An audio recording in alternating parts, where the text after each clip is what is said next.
Hi, and welcome to Globe 10.0. Chad Finn, Tony Massarotti.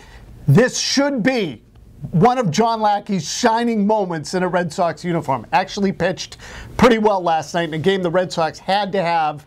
After the game, berated reporters about a text message he received 30 minutes before taking them out against the Yankees in New York.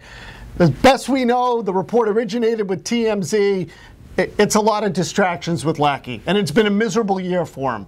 Is he worth the trouble, Chad?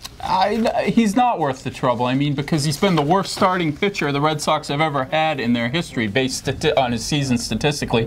Yes, he pitched pretty well last night, but it was 4 runs in 6 innings. That's what we consider a good John Lacley start now. So throwing out all the ancillary stuff about his personality, the way he treats his manager, his teammates, he's still a pretty lousy pitcher. Okay, now see the antics on the mound, the throwing his arm up and the yelling, and none of that stuff bothers me. I don't care about that. If you're a teammate, get over it. He might be yelling at himself. Who knows? Who cares? It's in the heat of competition. No big deal. Just move on and get over it. If he pitches well, I can tolerate all the other stuff. I actually thought he had better stuff last night than he has in probably any game this year. But don't blame other people when you stink. Yeah.